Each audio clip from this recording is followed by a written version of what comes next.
interview session that we have going today. Uh, Today, we're going to have a pretty thick conversation about the changes in sales. And we've got sales is always shifting, but we have a pretty major shift that's going on right now with all the changes in the world. So I have with me today Russ Putland. And Russ Putland is someone I've known and worked with for a long time, for decades. And Russ is the executive vice president at Lavi Bio, which is a company out of the U.S. that they make biologicals. Russ has a varied background in not only sales management, but also he was a VP of sales at high levels with DuPont Canada, and has just advanced his career into the C-suite position. So welcome, Russ. Thank you. Happy to be here today.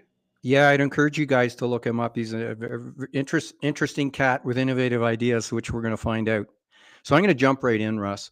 Thanks for joining us, and appreciate your time and your busy schedule. So Russ, from your vantage point, you've managed many sales forces. Of course, you've been in sales, and you're attached to it day by day. You live and die by it. And we want to talk to all the viewers who are looking at their sales career and asking serious questions like, why am I doing this? What do I have to change? How do I develop myself? And so the first question I'm going to ask you, Russ, and we can talk about this back and forth, are what are some one or two key frustrations that you have along with your salespeople in dealing with customers today? Whatever comes to mind. Yeah, you're 100% on the money with the change piece. It's been as rapid in the last 5 to 10 years as I've ever seen in terms of change. One of the biggest changes has been this move to a digital world, and what effect has that had on the sales force? What is different or required of the sales force? And it seems there's a natural, I guess, process that we go through. We get more digital and more connected, and somehow we become less connected with the customer uh, as salespeople and sales professionals in the industry. Knowledge becomes easier to acquire but harder to sort through. So salespeople today have to be very good at being a generalist, but yet finding a path to the specific to be able to provide value and solutions to people once they dig into problems. A lot of the what I would call easier sales or more transactional sales, they're done digitally. You mentioned it in your book. It's very clear that that's not where the salespeople or the successful ones are spending their time, because easy come, easy go, right? And that's really changed. That wasn't available, 10, 15 years ago. It's just a dynamic that's changed.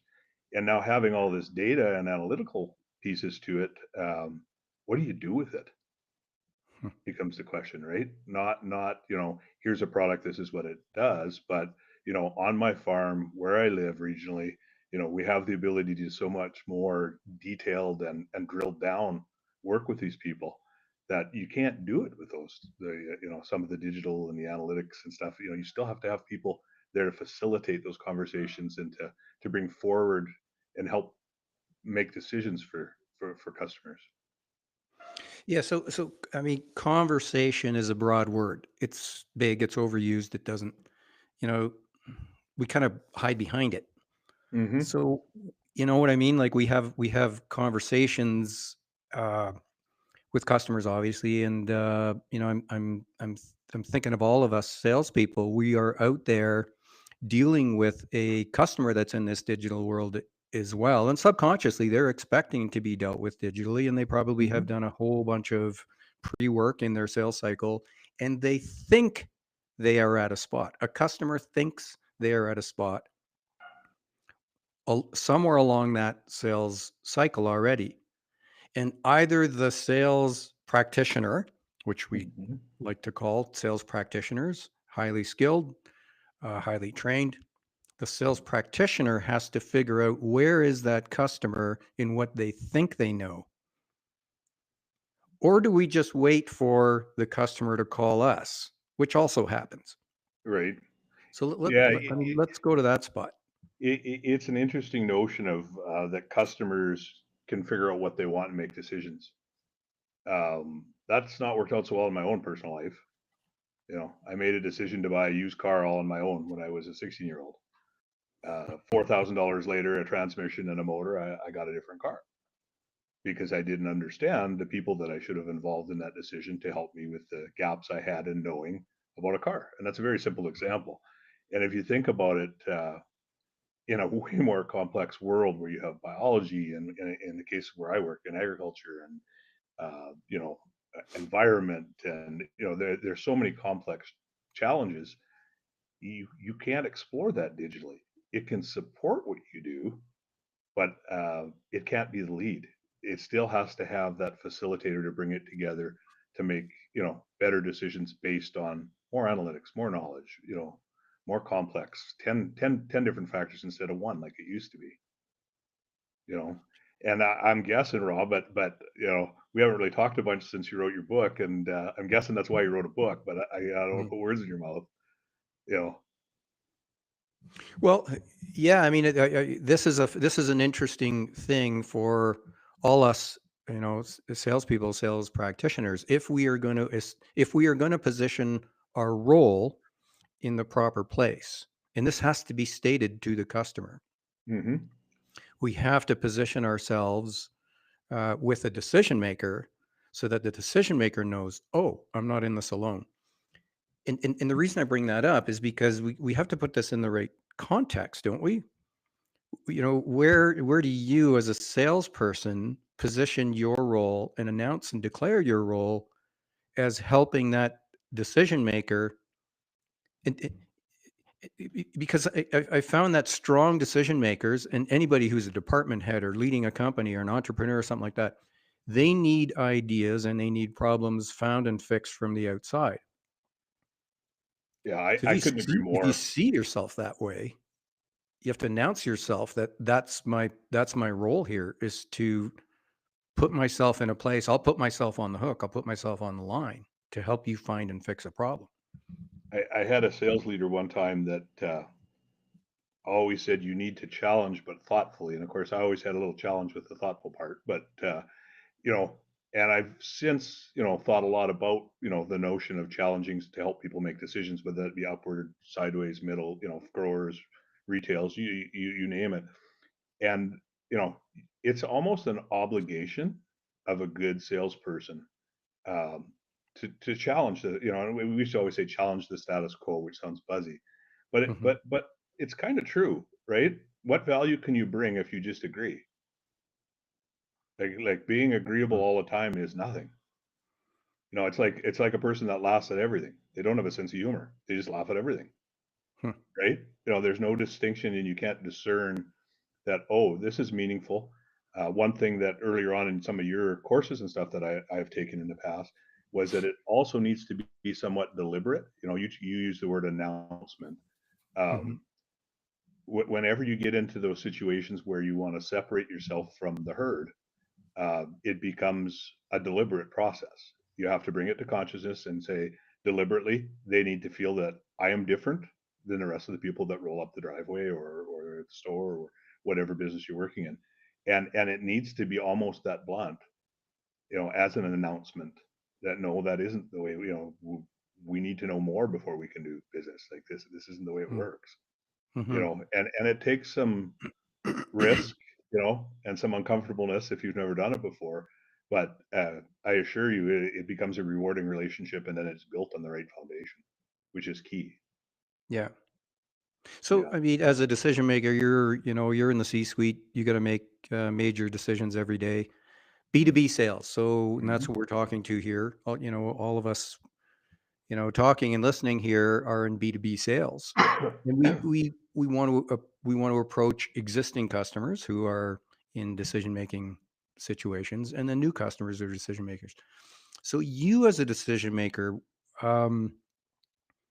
what's your degree of welcome, if you will, to people who try to sell to you, Russ? Are you pretty welcoming of any salesperson that comes along, or what? Like, what do you look for? Who do you let in the office, Russ? When I'm buying, I'm pretty hard on people. Not gonna lie. part of it is because you have an expectation of how it should be done, right or wrong. I Hmm. have my beliefs, in how a selling situation should be done. And in a lot of the areas that I purchase, 9 out of 10, not such a great experience, not going to lie. But then Hmm. all at once somebody shows up and they sit back and they watch, they observe, they ask questions to ground what you're there for, what timeline you're on, that kind of stuff. Very, very quickly they can assess. They're not in your face steady. They're there when you need them. They have a knack of knowing, when to push the gas pedal down and when to pull back. And they provide me things that I can't do by myself. Like, not What do you mean? necessarily Like what, things, Russ? but back to the 16-year-old car example. The next car I bought a used car again. I took it off the lot and took it to a mechanic. Mhm. That mechanic did things I couldn't do. I'm not mechanical. You know that, Rob. I'm terrible at that kind of stuff. And could give me an assessment in which I could take a look at, right? So find the information around you and then make a decision.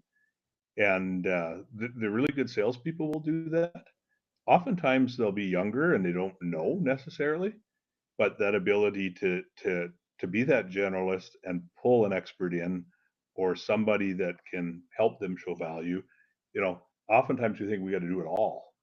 Well, that's Mhm. not true at all, right? You got a village behind you typically in a company, right? Or in Right. the industry for that matter. We don't work together, and I use you as a resource all the time. Hmm. Like, that's a reality, right? Hmm. And when you're making decisions, the bigger they are, the more that takes. And I think in my positive sales experiences, those people recognize that really quickly. And as they walk through things, and they don't pretend to not know things. They're very sincere, and there's an honesty, which is, I found that interesting in your book. It was a piece that intrigued me, as to sales being an honest place. um, I think that's something that maybe you should speak to, because uh, for me, it's one of the more impactful things that changed me wanting to be in sales 20 years ago. Okay. Hmm. Yeah, pretty. Well, it's front and center now. Truth. The word truth. Yeah. Well, we're looking at truth pretty hard here, aren't we? Right. Uh, so as a salesperson, it's a great vantage point. It's a great, very intriguing place to use your curiosity, right? So, yeah, Hmm. when we wrote the book, and that book took a long time to put together with a big team. But for those of you who don't know, I wrote a book called Cheating Death, and it's about sales. Believe it or not, Cheating Death. It's about being a salesperson and finding deep purpose in being a sales practitioner today. I'd And encourage people to read it, Rob. When you say it's a sales book, it is, but it's also a journey of personal growth of a salesperson. And you met where we talked a little bit about honesty. The other thing that I found front and center in the book, and that I guess I find myself aligning to very well, is that what drives a salesperson today. What is it that matters? And I keep coming back to this notion: is there's a fulfillment piece, that it isn't money, it isn't hitting the target, it's helping a customer with a problem, and the feeling that you get from that. um, a year ago, I had an employee that I always put a personal goal into their performance reviews, to do something different, and this stems from a lot of your beliefs. hmm, And so I challenged this fella, and come to mid review, he says, I did it. So he proceeded to talk to me a little bit about how he'd taken his big garden that he planted, because he loved gardening, and he mhm. was taking the food into a local city to give to the food bank, because he had way more produce than he needed. And I said, so tell me about it. He walked me through it, and one of the things he said is, I did it because you told me to. I'll keep doing it because of how it made me feel. So two different things. Like, he needed the prod in this case as a sales leader that he got. But once he got his teeth into it, and I always say, once you taste it, and obviously this isn't a sales thing, this was a personal growth thing, but it's the same process. That I can remember in one of the elementary courses you taught us about, ask for a piece of business that they can say yes to. Hmm. And then later on it become, get your people to ask for that that sale that they can get, so they can taste the win, so they can manage it positively, and walk through. And it's so true with the personal satisfaction of doing it. And I think we all, as we get older, we settle into the wanting to do things for fulfillment, right? It's different when Yeah. you're 50 and money is less of an issue than it was at 20, right? That's just kind of a natural. But it's interesting. If I could do a redo, I would go back and spend more time on the fulfillment end than the driving to make money, because it follows it. Like the personal fulfillment, Russ? Yeah, the doing Okay. it for the personal reason. It always felt good, but that wasn't my driving factor as a young salesperson. And now I've let go of the hockey stick, so to speak, a little bit in that regard, and kind of grab the hockey stick on the, doing things for that make me feel good, and that drive me, that fire inside of me, and the money follows, right? Yeah. It's oxymoron a little bit, it's kind of weird. Yeah, and this is important. What does the customer feel? Can the customer Mhm. feel it when you were in there just to get the deal versus a different kind of 100%. a different internal compass, if you will? Well, and that feel So, is hugely important, right? That customer feel. That's why AI doesn't work as well, right? mhm. AI doesn't feel. It doesn't No, and it empathize. can't. It can pretend Oh, to. yeah. It can And mimic. second, third questions, dig into the greasy, swampy problem, right? It can't do it, Yeah, you yeah. know, and it's So back let's dig to into that a little bit. Can we dig into that? We'll go into, we'll some dig into tougher whatever you want to places, dig into, Russ. Rob. So here we are, and we're really interested. We built, you know, we're writing books about this and building courses to get sales practitioners where they need to be. And the message clearly is it will come from deep inside you. You have to go deep inside you first, so the customer knows you are there specifically for them. So, you know, the sales practitioners that get this, and I keep calling it sales practitioner, highly trained, highly motivated, because when you think of practitioner, that's going to get you past this AI thing. So I do want to talk about AI and this existential threat of it. What's it going to do to all professions, specifically sales? Because I don't know if you found the same thing, Russ, that in the sales world now, the bottom of the sales forces are dropping away like crazy because customers are using AI. And AI is a wonderful tool. It really is. If it's Grok or ChatGPT or whatever, I use it, you use it. Everybody uses it. It gets you further along the way for some very basic things, but it's going to replace sales.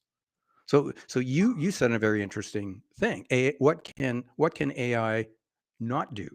Like for sure can't do that necessitates a sales practitioner. So and I'm bringing this up specifically for everybody that's in this conversation and watching and listening, right? You as a sales practitioner are needed today more than ever. AI is one of the reasons you are. I, I can't disagree at all with that statement, Rob. Um, I think it does almost the opposite of what people just kind of leaning in, having a quick look think.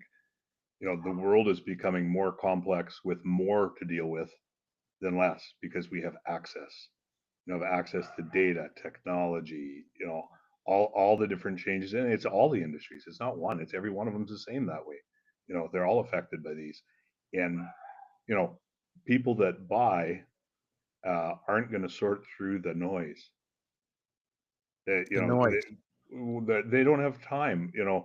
I'll use an example. I work for a biological company called Livy Bio, and we're one of, I don't know, 400 biological companies in the world. Now let's just roll that forward the next 5 years. That's at least a product out of each one of them, more likely two, that is going to hit a farmer's gate somewhere somehow. Okay, Hmm. living organisms, some live, some dead, some do this, some do that, some are not really biologicals but are called biologicals, and there's just massive confusion.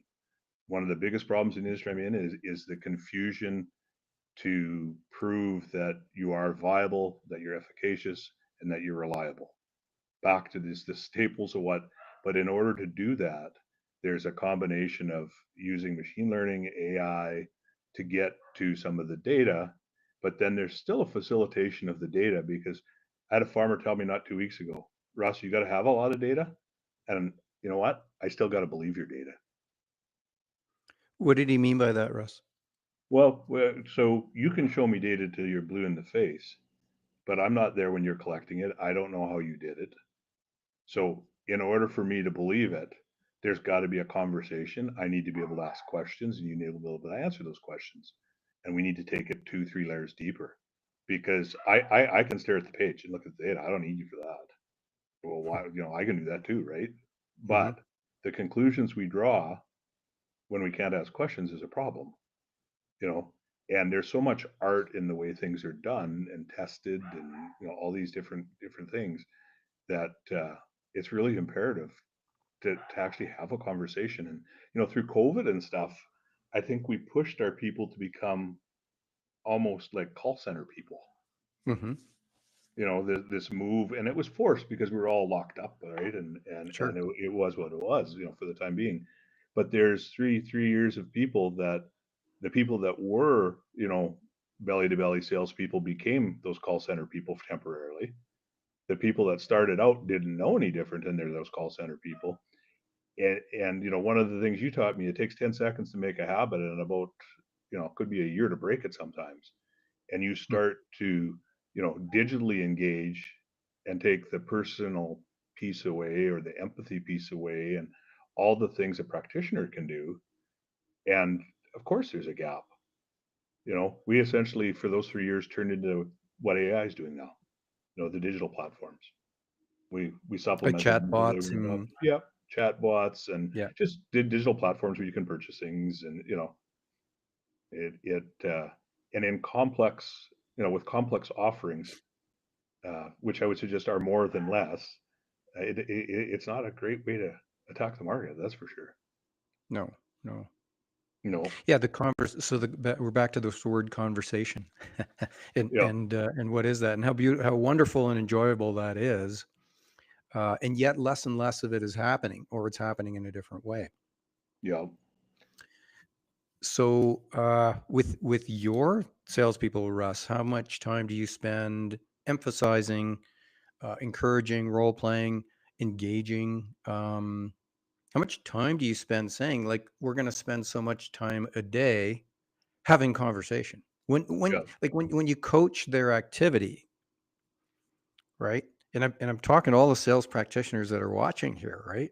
Hmm. When we examine our activity, is one of the things we ask ourselves is, how much time did I spend in conversation today Well, with customers, obviously, or anybody else, but it's key, mostly with because customers.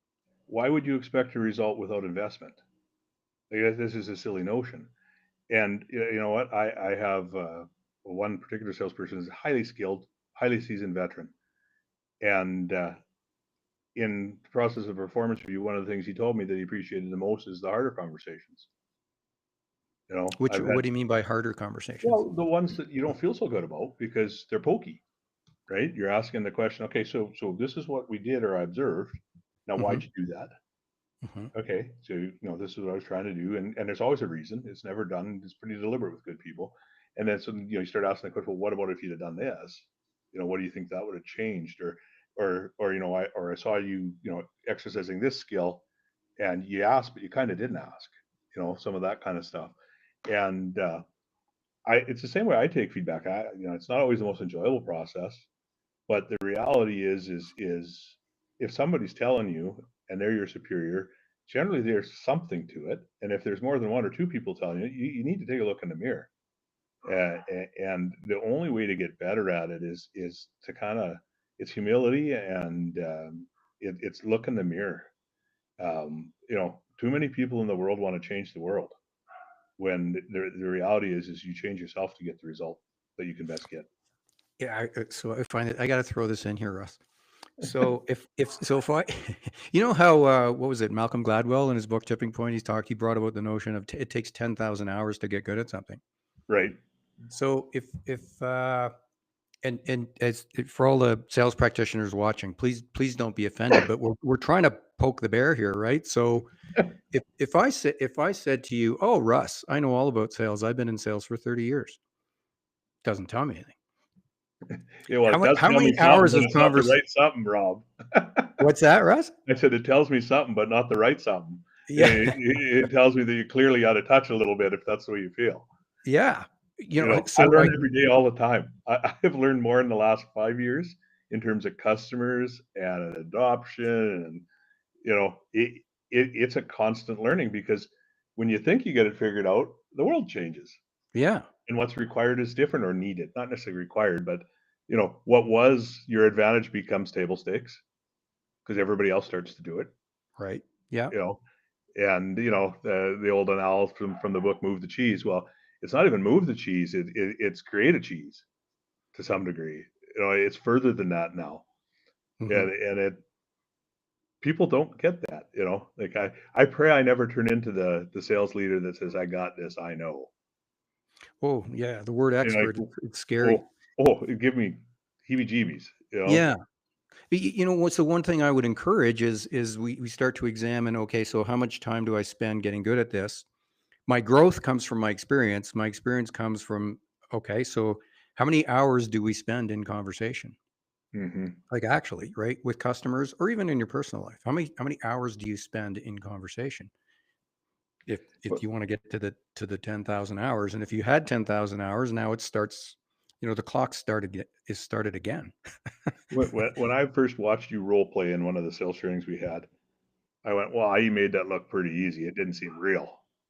Hmm. And that was the thought in my head, and that was the skepticism pretty early on. And then I realized that all of what was going on in your head was deliberate. There were choices made about how to go through. There was sincerity through it all. Don't get me wrong, but there was almost a deliberate way to go about to get to the things that needed to be got to and talked about. And when you did it, it seemed like it was just way too easy. And I took it to, this is role playing.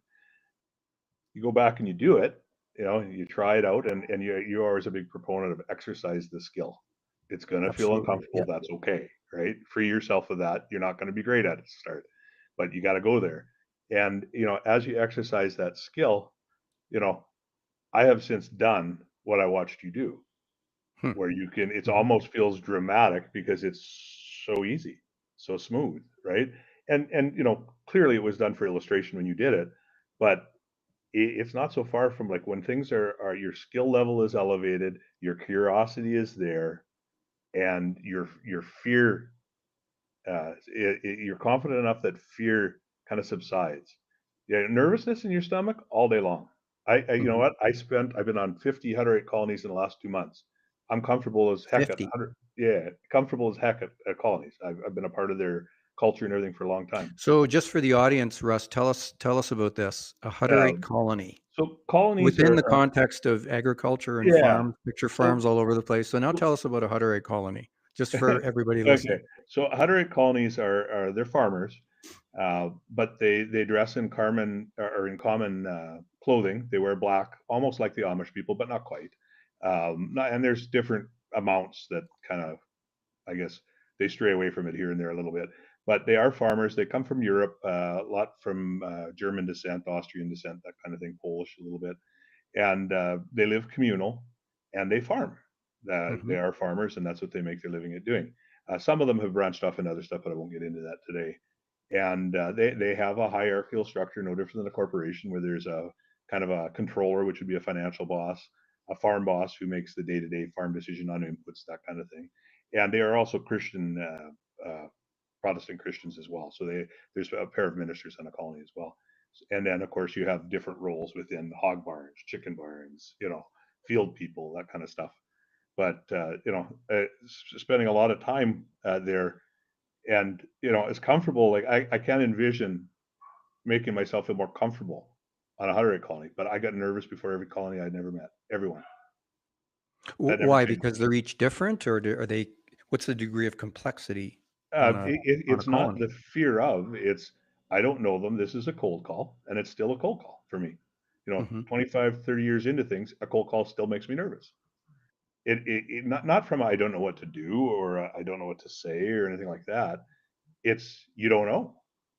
And you know what? The most rewarding time I've spent that fed my soul in the last year is those calls.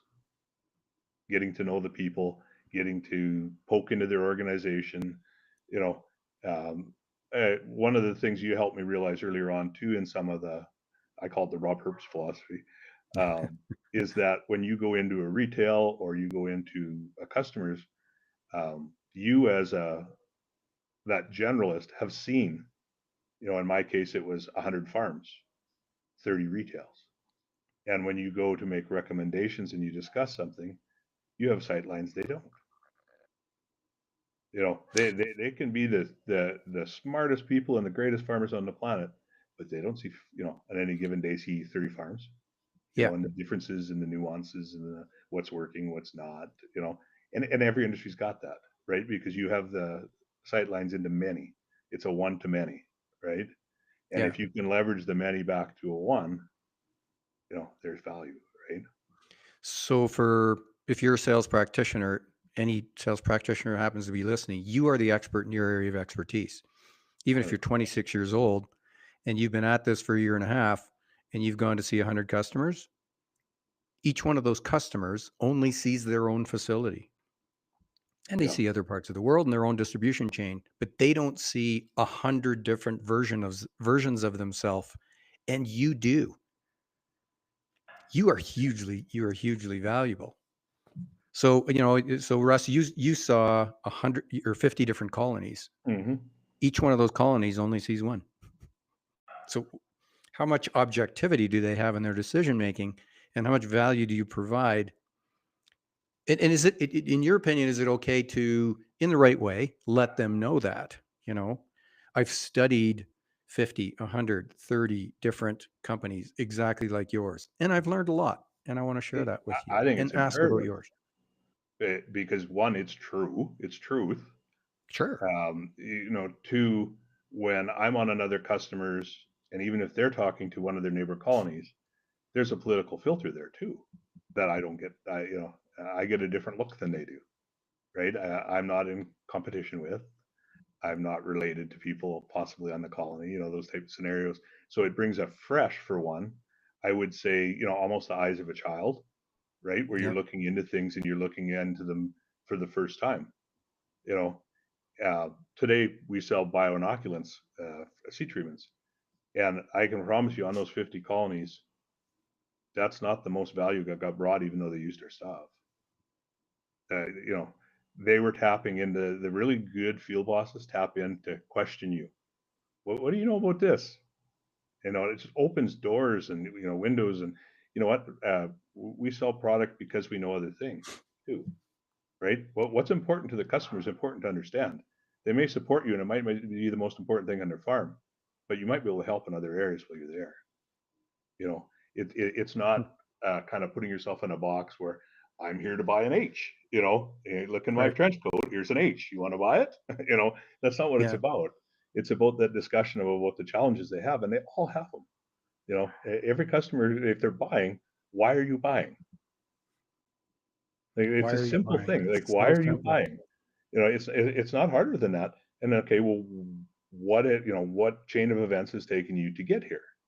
You know, and then you start to quantify how big a problem things are for them, and that determines the direction you go with the solution. You know, and for the young people out there, or the less years in, um, you don't have to have the answers that day. You can go back and if you're good with the world today, you can find out a lot of stuff. You can triangulate. You can go to people within your company to ground things. And one of the things I wrote down before this talk was that in the world today, you really need to sort through, as a sales practitioner, who knows.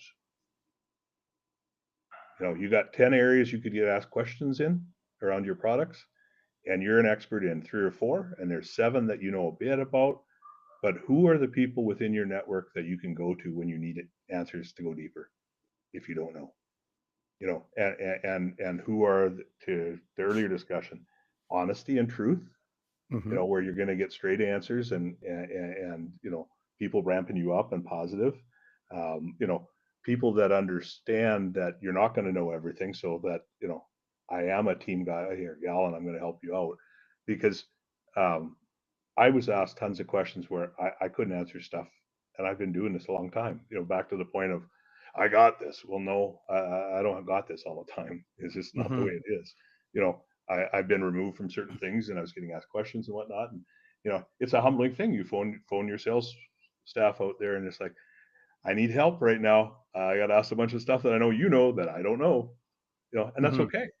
But Yeah. think what that does when you go through that process too, as the salesperson involved in that and the leader of sales in that as well, right? It's an empowering, and that notion of empowerment and decision making. You can't cut the decision making out of your salespeople. They have to have the ability to make decisions, and you want them to. And you know what? You want them to screw up too, so they learn. This notion of that we dive in and save people—that's crazy. It's a silly Mm. notion. Yeah. That frustrates me. Yeah, and that's what we call it. We have three levels of value. The top level of value is helping a customer think and helping them Mhm. make a decision better than they would otherwise make on their own. So I find that interesting, Russ, that you talked about as a sales practitioner in helping the customer make a decision. You're helping to find and fix a problem, but you're doing that through a process of understanding the customer's circumstance. So it's kind of like a doctor looks at a good doctor, right, of any kind, right? They're a practitioner. They're Yeah. preoccupied with looking inside your body, and we can't see inside our body, but they can. And they're trying to find something. They're trying to find something. That's what they're obsessed with. And that's what we want in the mindset of the sales practitioner. Your Hmm. obsession is one customer at a time. I have to hear your story. I have to understand your circumstances. I have to unpack every way that you've come. And how did you word it, Russ? How did you arrive at this point, Mr. Customer? Yeah. Well, and What brought you to this place? well, if they're buying something, typically it's to address a challenge, right, or something, or to make them, maybe it's to make them feel better. Even, there's a whole bunch of different reasons why people buy, and I think in general, if we would spend more time on vetting the problem and digging into that, the success and the joy in the sale would be so much greater. Mm. You know, it's kind of the old adage of you need to put in the work, Hmm. in order to have the right task. Um, I struggled with not asking soon enough because as a young person, I didn't get to see what other sales reps look like. Right, I got to see with some of my peers who were very talented people and trained well. So that's what I saw. And what I realized when I changed companies and went back to some of the retails I used to compete against is we did it very different. Like I would have never imagined, and this is back to the notion of a sales practitioner seeing 100 different places of business, right? I thought everybody kind of did it the way that we were doing it because this was the right way to do it in my head, and that was that, right? Some of that was just dumb luck, and some of that was I had a lot of very fortunate mentors that were steering me. You Hmm. know, Unfortunately for some of the retails I've been back to since, that's not the case. And you can see why you grow 33% for 7, 8 years in a row. And I couldn't explain it when I was there because it was just, oh, that's what you do. I didn't know any different. Nobody told me I couldn't, so why couldn't I? Right. But then Yeah. understanding the reasons why later and be able to articulate them, it's important because that's how you help other people with this skill. Not everybody can do that. We have a lot of the, fantastic practitioners. Ask them how they do it. Well, it's the right way to do it. You know, and honestly, that is their answer. And that's why some of the people that are practitioners today don't always make the best sales leaders, right? Because they're fantastic at it, but it's just intuitive to some people, right? So they can swing the club, but they can't tell you why they're hitting the ball. Yeah, they're not a coach, Hmm. they're a player, and that's okay. Like we don't all have to aspire to be mid sales leaders or CEOs or there's a place on the bench for everybody. And Sure. honestly, the older I get, the more I would examine what makes me happy. because if you follow what makes you happy, everything else comes in behind it. You get that piece right, and the rest just falls in place. And I know that sounds like a leap of faith for someone 25 years old, but if I could go back to my 25-year-old self, that's the advice I'd give myself.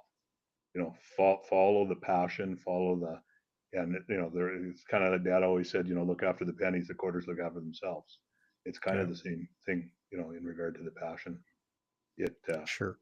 and it's easy when you spend a longer period of time, to see some of that stuff. But uh, I say, if I could do over, and I don't want to do over many things. Yeah, you don't Not want my regrets. nature. So it's interesting, is sales a good career choice? Now, I know you and I are biased, right? But I love it. Yeah, I know you love it as well. But it's a serious question as we go into all professions are being examined because of AI and yeah, because of companies changing and all the tumultuous changes that are going on in the world, yeah. What is the including. career for 10 years from now, right? Like the one to Oh be in. yeah, yeah, absolutely. Yeah, And I want to position this question to anybody that's listening. Is it something you want to dabble in for a year or two, and if it happens to work out, great? Or is the a career in sales as a like if like do it well as a practitioner? Is it something that can serve your life very well? And again, I'm biased, so I know my answer. well, and What has it done you for you, Russ? you and I are probably very polar opposite. You've always been about deliberate goal setting, uh, painting the vision there, and then building the execution to get there. That's all, as long as I've known you. That's always been a huge strength, and having the vision and connecting the execution. Seldom those are the same people. So congratulations, first off, because the book speaks for itself. I encourage everybody to read it. Um, I fell into sales because I didn't do well at school because I had ADD really bad, and that was a short path. And I fell into sales because I had a buddy that got me an interview. That's the short and the long of why I am down the road here today. That's where it started. Along the way, I ran into a couple people that affected my life greatly. And I always tell my wife, Melissa, this, that, there's one or two people in your life that they'll present, and everybody's got them in their lives. And you Yeah. have to find a way to be a mentee and a mentor at the same time. I understand that joint relationship between those two entities now better than I ever have. And those people changed and took what was a very casual, unplanned life and turned it into a career and opened the world up. You always use the notion of, do we look down a funnel or do we look out a funnel? Hmm. And that's another one that's stuck with me forever. Like, it's very simple, but I grew up in Churchbridge, Saskatchewan, population 800 people. Nobody ever told me I'd end up working in Churchbridge, but you kind of assumed you would, and you kind of assumed you'll probably work at the potash mine, and there's nothing wrong with it, but that's just kind of what I assumed.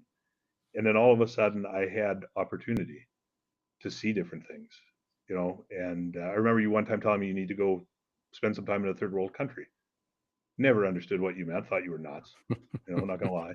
And after doing some traveling now, I get it, because the world today, the people in it, there's just so many more connectivity and the understanding and the background and the experience that you need, you know, to lead, whether it be sales or otherwise. You know, and like I said, along that way, those special mentors and people. And in my case, Rob, you're one of them. You know that. I've talked to you Yeah. about it. I'm not fluffing you up, or it is what it is. And it changes your output. That whole notion of opening Pandora's box. Well, once you start opening it, you can't go back. Like, Hmm. there is no turning back, or you're a train wreck because you don't So, like it. so Russ, for sales practitioners today, and I want our audience to really think about this deeply, right? Sales practitioners, if you're in sales, how much uh, how important is it to get your head around doing things you've never done? Because in the book I read about chaos, and chaos is just uncertainty. Being Yeah, comfortable with that, you will not be comfortable with a new customer. You will not be comfortable in a new customer and their new circumstances if you don't live that yourself, yeah, being in uncertain situations. Once you're used to that, being in uncertain yeah, situations, it's a non-issue. It's just exciting. It's adventure and exploration and Well, satisfying your curiosity. again, I'm on your side of the page on this one. I think getting comfortable might not describe it the way I would. Um, there's always going to be discomfort in doing something new, right? But being okay with it, right? Allowing it, Yeah. not Yeah. blocking it, right? For me, that's because, in the book, you talk a little bit about, it's easier to do administrative things when times get tough and it's harder to sell or you get blown off a few times and that kind of thing. And, Yeah. you default to what are easy, rigid things to do, right? That you can do and you get a sense of accomplishment because they're done. Um, Right. that this, and to some degree, it's a discipline and a way of thinking. I don't think people are always naturally predisposed to want to live in chaos. I don't. A lot of people spend their whole life looking for kumbaya and harmony, right? Hmm. And the reality for me is, what are you in that chaos is what matters. Like how Like, do say that you, again, Russ. What? when chaos exists, and it's around all of us. There's nobody here doesn't have some amount of chaos in their lives. Others, some more than others. But Mhm. how one you see yourself in that chaos to how you handle and address that chaos is really, like, for a sales practitioner, that's the separation, the job off white. Yeah. Like, you think about a crisis when somebody has one.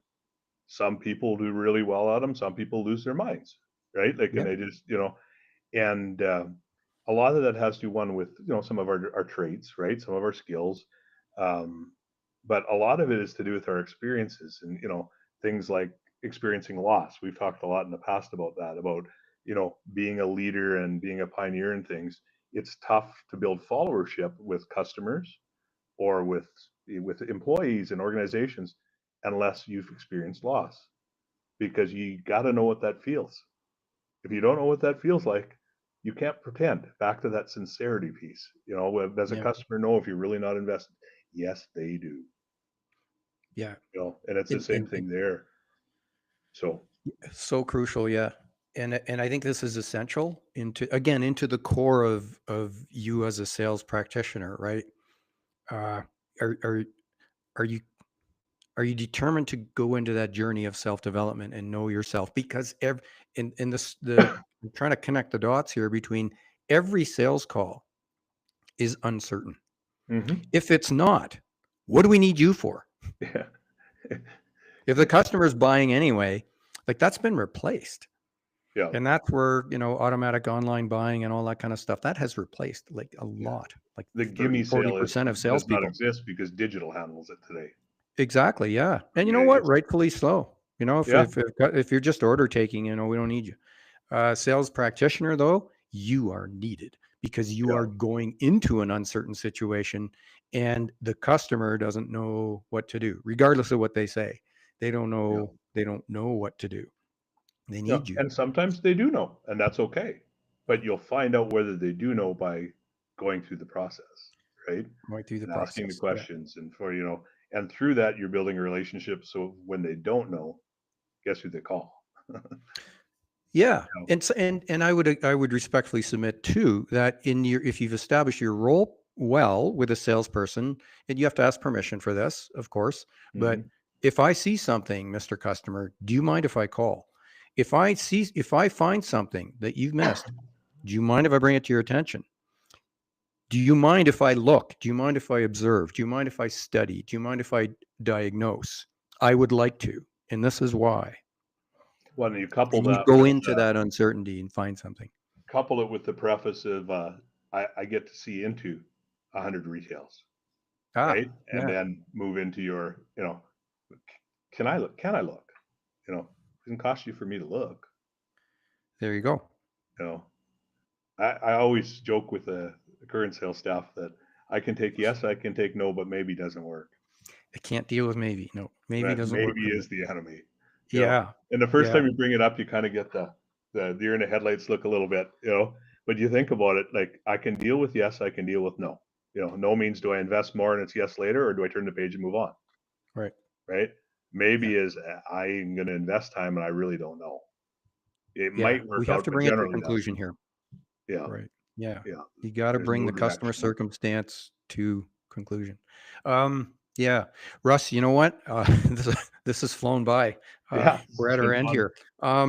So like to round this out, first of all, thanks a ton. Russ has been fantastic. No worries. For those of you watching, I'd encourage you to look Russ up. You can study his career and where he's come from.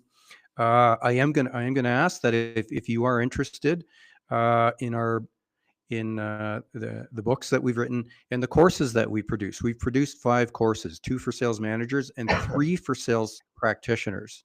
And we're just going to keep going with YouTube submissions here and interviews like this. If you like it, please hit subscribe. That helps us along as well, and we'll bring more people like Russ. They're hard to get, but we're bringing more into the conversation about sales practitioners of the future. So all the best to all you watching, and we'll look forward to talking again. Thanks a ton, Russ. It's been fun. No problem, Rob. Anytime. I owe you more than that. Okay. Cheers. Thank you all. Bye now. All right. Take care, Russ.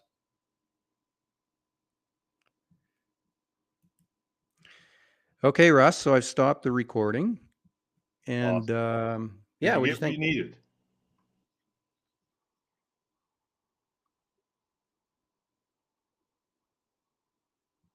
Oh, wow. Really? Wow. Like by a That Russ lot. Putland, he's a ratings grab, you know. I tell you, Russ, man. I'm totally kidding. Please, you don't know me that well. I'm kidding.